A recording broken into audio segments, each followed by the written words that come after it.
I had the pleasure of chatting with the son of the founder of Orange Amps and the original scientist of Loud. What does a legendary amp brand think of modelers? And when did guitar players become such wimps? And other riveting drivel only guitar players will understand. Why don't you join us?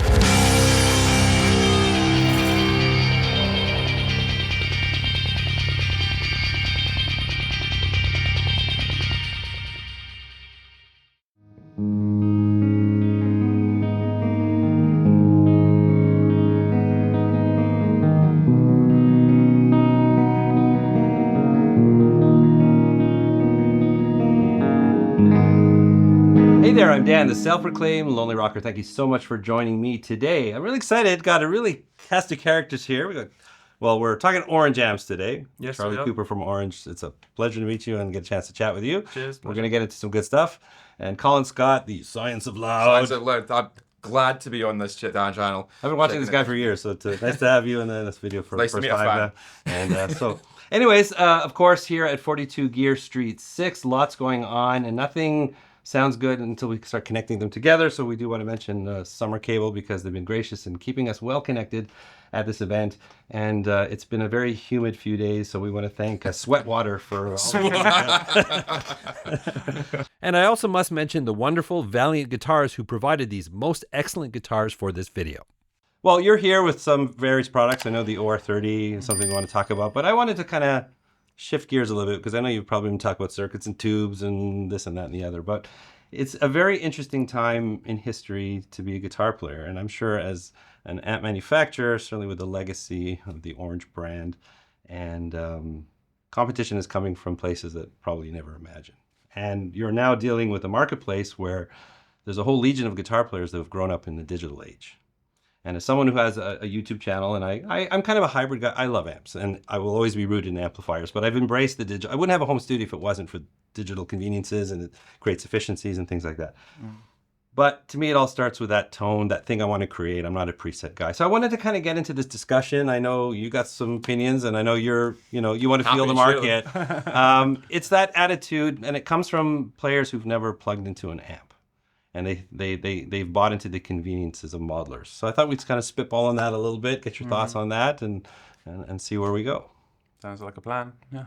So the one thing, like I said, and I talk about, I call it the wars. It's not a war out there, but it's more vicious than some people realize because I field the comments, and there's some players that are saying amps are, forget it. And I don't know, when did guitar players become such wimps? Oh, it's lighter, it's right.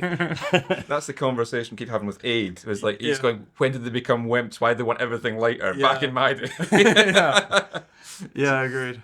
So anyways, from a manufacturer perspective, I mean, obviously you're always trying to get your, feeling for the pulse of the industry. And how does it look from where you stand? Because I know modeling is a factor with what you do. To give a bit of context, my dad founded the company in like the late 60s, and he started it off as a recording studio and a shop.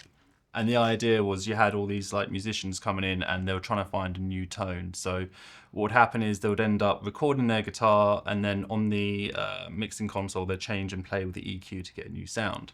So you ended up with all these like new sounds and tones coming out around that era, which my dad then was like, okay, let's do Orange amps, make them different. The shop was called Orange, it was colored orange.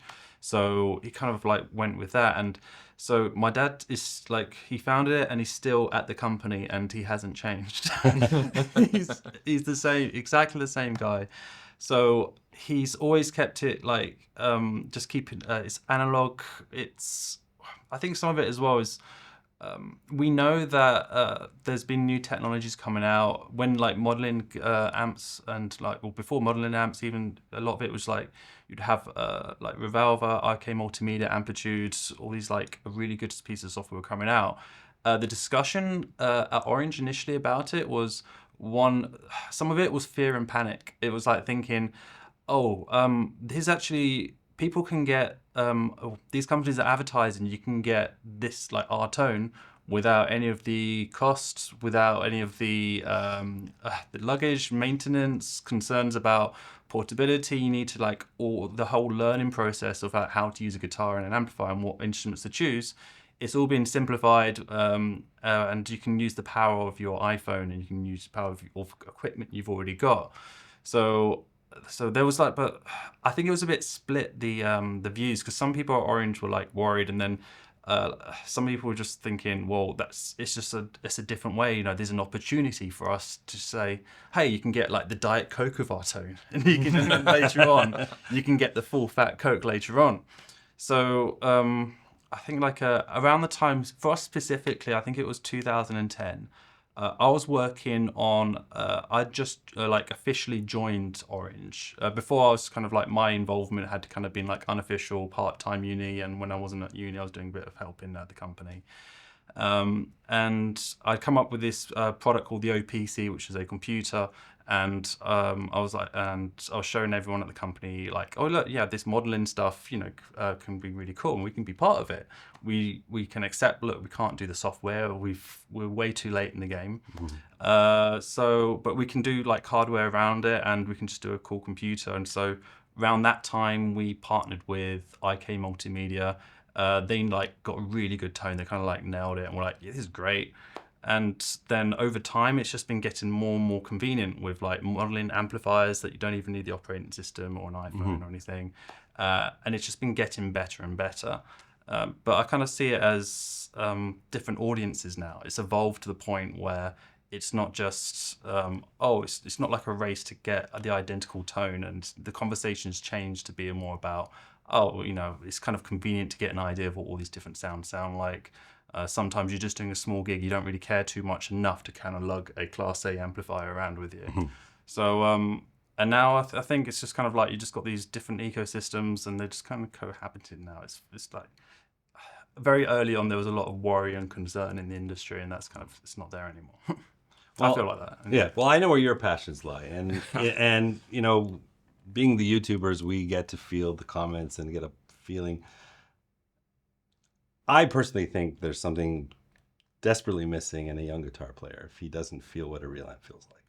Yes, I've been very much the hardware guy this whole time. Software, you know, there is a convenience aspect to it, but for me, it's never given me the excitement of a physical pice of equipment. You know, people were joking earlier on, oh, you just want to smell the valves burning, and it's like there's part of that. I want to get the physical interaction with a real piece of equipment, not switch on a computer or, you know, it's gone through software or anything like that. And I've discovered through my audience, there's a lot of them. There's a lot of people in my audience who don't own an amplifier, have never owned an amplifier. Because it was cheaper and more convenient for them to get a small interface, and then they could get free or very cheap amp simulation software, and they were happy to use that system.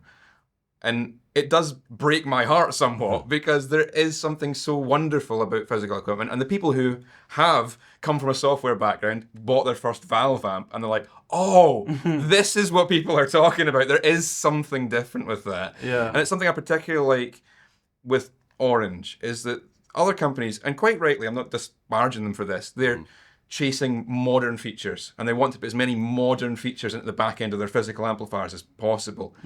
And then Orange comes out with the OR30, which couldn't be more analog and old school, but just sounds incredible. You play that, and it's like, that's what an amplifier should sound like. It's not feature rich, but it's just excellent, excellent sounds that you can feel your way through.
just had this moment one day, and I have, various amps, and I embrace digital. The convenience it's brought, like I said, my studio would not be possible without the DAW is digital. Yeah. I have some controllers on the desk that are digital. But I saw a picture, it's actually the Diesel, it was the VHX, and with the built-in digital stuff. And I have another brand which had all the built-in stuff. It's a tube amp with programmable stuff. And I'm looking at it going, I don't want that.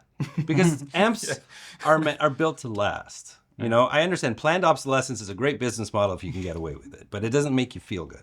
Because even with plug-in licenses, I've spent $2,000 on a particular. I won't bash anybody here, but I've talked about it in other videos. But I spent a lot of money, and because I don't update my license fee, I can't keep using the product that I paid for. If I got new features, fine. Yeah. But I looked at that amp, and I looked at the one I had, and I said, you know what? I don't want that. Modelers exist because they're trying to take amps to the next generation. Someone in marketing suggested that's what it needs to be. It's all marketing. It's nothing we need or don't need. It just is. But then I looked at that amp and said, all of a sudden, some of these amps are trying to be modelers. And I thought that was a big mistake. And I really respect this because a good amp should be a good amplifier. It doesn't need... I have a hybrid setup in my studio. People who watch my channel know that I've got the modelers there. I do DI loads, but I've got the real amps always there. And they can coexist. It's not a war. And what you just said is critically important. At some point, we need to push young players to just try the amp. Because the comments I receive is pretty clear they've never played an amplifier before.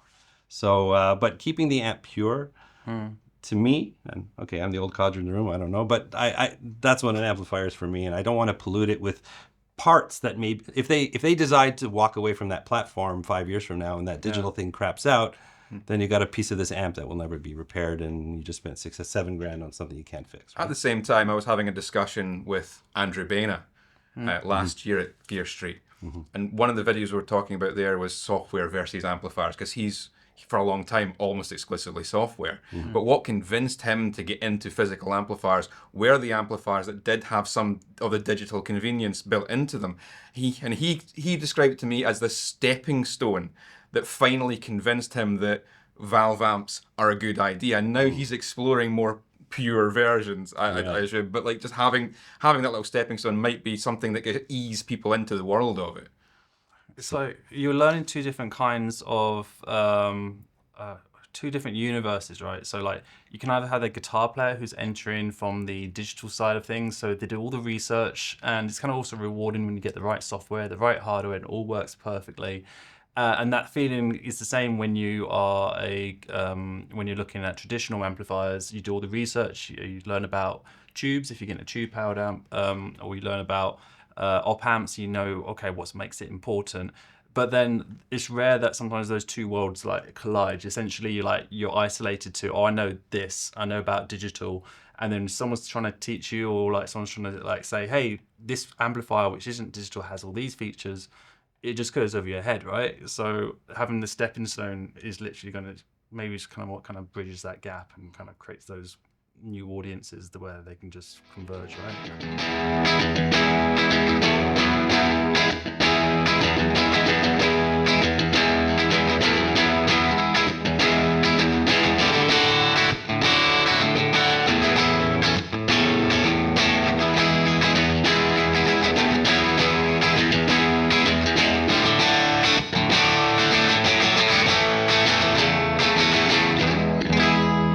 Question is that piece of gear that is the stepping stone, I worry about. I have digital pieces of gear that just died for no reason, just time just said whatever. Yeah. So but I understand that fear. Those kind of products, well, there's a lot of convenience to them. Yeah. I'm going, well, I wouldn't necessarily be using those features. Those are these additional features that are not for me. Yeah. But I am very traditionalist in the way I use my equipment, because again, my opinion is tainted because I don't play live. And in a studio, you can take as much time as you want to mess around with old and complicated equipment, or not just complicated, but just things that don't have that level of convenience because you've got everything around about it. Whereas I do understand from some of the live players' perspective, where it's just I'm playing some kind of shows where something like that wouldn't be the answer. And I need something that just plugs in with an XLR and gets the sound without any of the trouble. Yeah. So I do understand where they're coming from, but it's just not It's just not what I want to see in a piece of gear. But that's why I think it's wonderful that not everyone is chasing those things, that there are pieces for guys like us. Yeah. But let me ask you a question, though, and to both of you, is that process of learning the guitar. You know, when you're having your tones fed to you, I mean, the part of learning is searching for your sound. And it's a real thing. As we know, those of us who play amplifiers in the preset world, that's somebody else's sound. Yeah, you can change the signal chain, whatever, but you can pull up your 5150, you can pull up whatever. But those tones, you know, they were captured in perfect studios with the right preamps, the right microphones, and they give the user the impression that they're shaping their own sound. But those are not modeling the dials on the amplifier. They're just creating different blends and characteristics. So they're not still, it's fooling them to think that they're playing with an amplifier.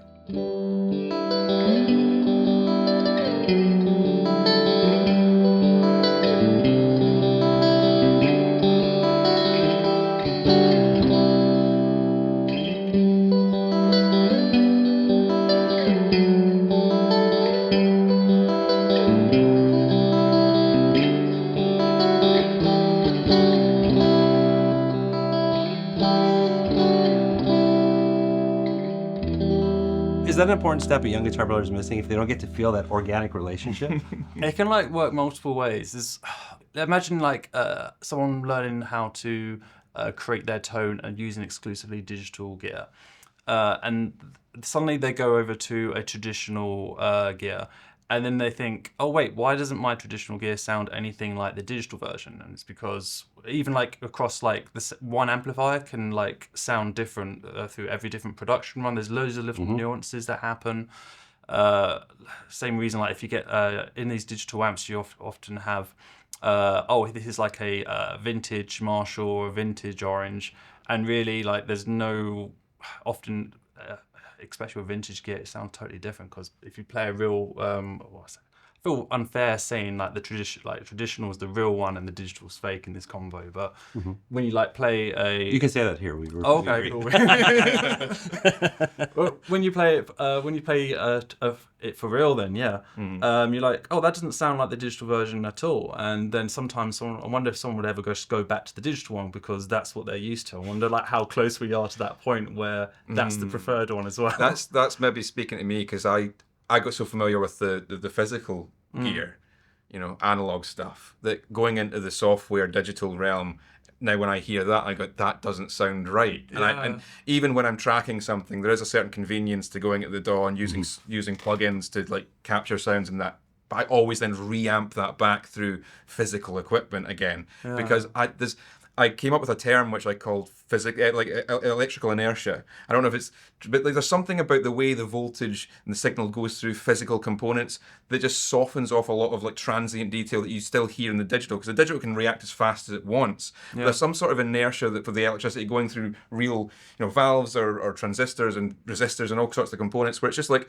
it sounds different because it's not quite as fast and accurate as what even the digital, when they're trying to recreate the same amp, they don't sound the same to me. Yeah, it's interesting. Like, there's loads of things that I know that we do, and it's kind of hard to prove whether it makes the intended purpose or not. Like, if you look at the PCBs of like an Orange amp, it's all curved. You'll rarely find like square right angle connections all the time. And I'm like, well, how do you like? I guess it makes a difference, but I'm like, how? Does it? Or that's another video actually. I remember questioning that myself, as on the tracks on the PCB have to be 45-degree angles, never 90-degree angles, because those sharp bends in the tracks, it's something to do with like impedance reflections in the tracks, and it can make a difference in a circuit board, and that sounds like nonsense. But the fact that it's such a widespread thing that you never see right angles on tracks on PCBs means there must be something in it. I know. I feel like I'm a conspiracy theorist when I start thinking about, okay, well, it makes a difference. I'm like, well, does it? No. I'm having my own arguments in my head about this.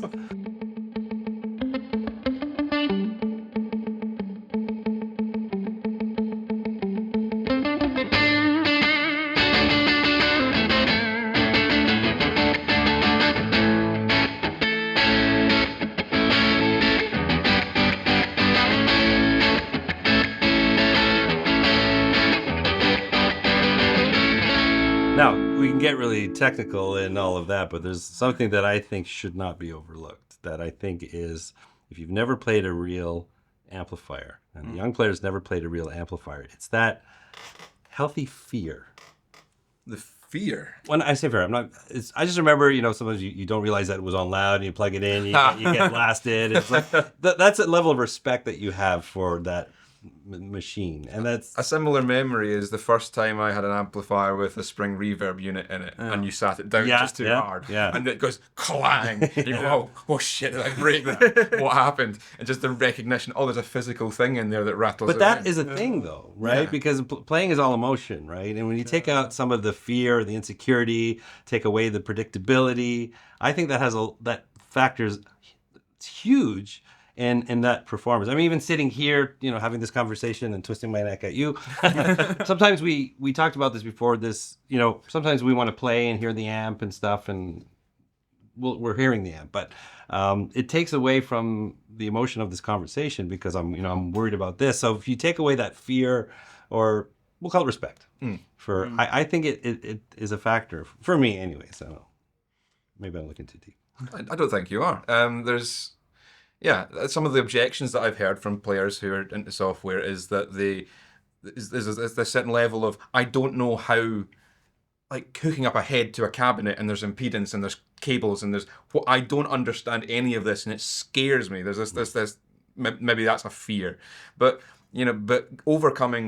understanding all that, overcoming that, and then learning, when I turn this, it makes that sound. When I do this, it makes my trousers flap, and I can feel something coming off of a cabinet, and smell the valves and feel the heat and all those kind of things. Yeah, there should be this certain level of respect for equipment that comes with that you can't ever get with software, where it's just sliding dials around, even if you're getting equivalent sounds. Mm-hmm. Yeah. And I often use the analogy, do you want to play video games for the rest of your life, or do you want to slide behind the wheel of a real car? You get a thrill with both.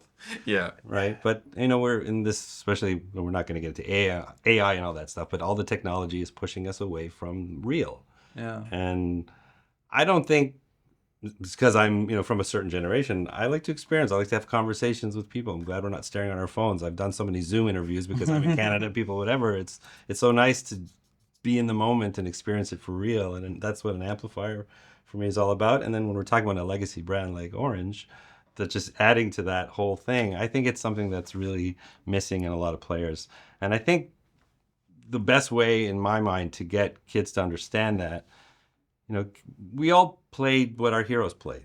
We didn't play it because we wanted a tube amp. We played it because Eddie Van Halen was playing it, or Alex Lifeson was playing it. Yeah. So, and I know some pros are touring with modelers and stuff, but, seeing, I'm doing my part, I know he's doing his part, just having amps in our videos all the time. Some in my demographic might skew a little higher, but there's a few kids coming in and checking it out, and they might, they're seeing that amp. I think they need to see players that they respect still playing the amplifiers, because I think that's the absolute conduit from a pro to someone who's new, is seeing someone he respects playing that piece of gear. You kind of touched on one bit that I know my dad's always worried about. He hates Orange, or he's not a fan of Orange being called retro. When someone thinks like, that you got an Orange amp? Oh, that's so retro. I got I got an iPhone, I got a thing, or you got a modeling amp.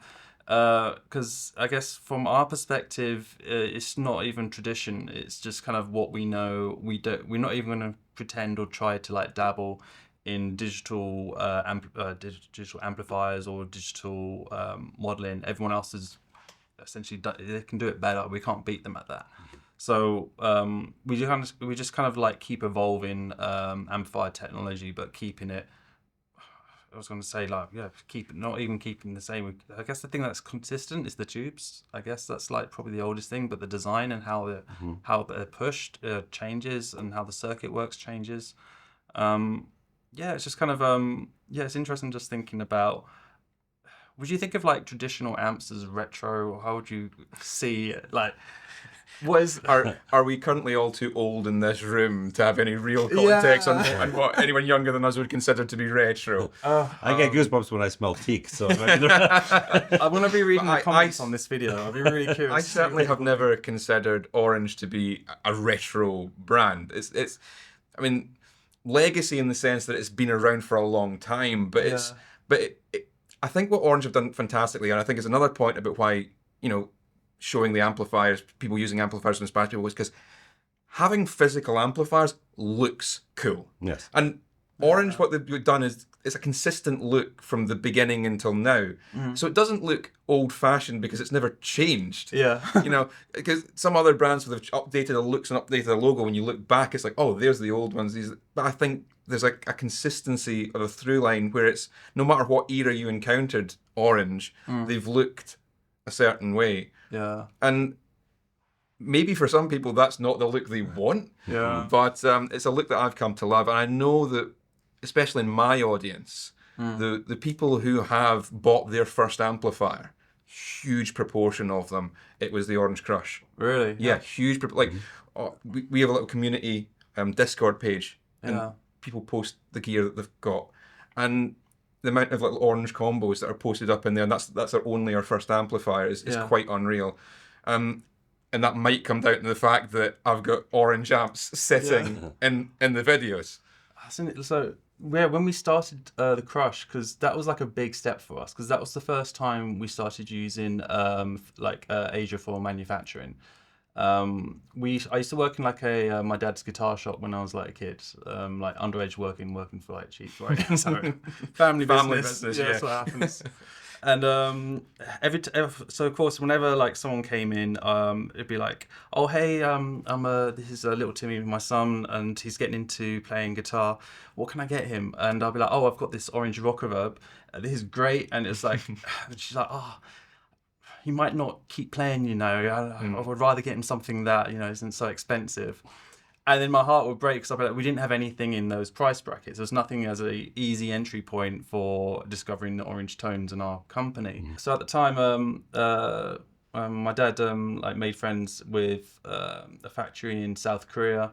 Then we launched the Crush, and then we expanded and we purchased our own factory in China, because the idea was that, okay, if you're going to make amplifiers that are a lot cheaper, and to kind of allow people to have that entry point that other companies had and we just didn't. The idea was, okay, well, you can only do that if you own your factory. So my dad just made a huge investment and just purchased the factory outright, and then worked with South Korea, and we go over there often as well, make sure, and just keep things consistent, right, in terms of quality and how things are made. And then in 2014, around there, Adrian just redesigned everything from scratch, and he also removed all the digital effects that we had at those entry point amplifiers, and made it even more orange, because part of it was initially it was we need to kind of get something at a price point. Everyone wants to buy stuff because it's got all these features. It's got chorus. I don't know why amps have chorus, but it's got chorus. It's got digital reverb, and it's got all these other effects. And since Adrian redesigned the Crush, he hasn't touched the Crush. So the Crush 20, Crush 15, 35 RT, they haven't been touched for over 10 years. And You got it right first time. yeah, he's just he's done. It's fine. He's focusing on UK stuff. Well, I think there's a lot to chew on there. Any last thoughts? But I think I'll just go on record. I don't care how old I am. I mean, there's no substitute for a guitar and an amplifier. And I really believe that if you are a young player, try it. Just try it. Go into your local music store. I've never seen a music store without an Orange amplifier in it. So plug it in, go into the booth, feel it, and then leave a comment on this video and let us know what you think about it. I agree about just going in and trying it, because I could give you a whole bunch of really technical, scientific reasons why putting a guitar into a real amplifier is going to feel different than plugging into software. But you don't need to know the technical details. If you just go and try it, you will feel the difference for yourself. Yeah. And well, on that note, I want to thank both of you. What a great little chat we had here. That was a lot of fun. And this is always a discussion. I always want to hear from you guys. That's what the comments section is for. And if you did enjoy this video, please don't forget to like, subscribe, and ring that bell. And while you're doing that, I'm here at 42 Gear Street 6. All kinds of great products. Did I mention the Valiant guitars? All kinds of great stuff. I'm going to pop a video right here and check it out while you're there. And remember, you don't need a band to rock and roll, and I'll catch you in the next one. Get it, Lonely Rocker? You don't need a band to rock.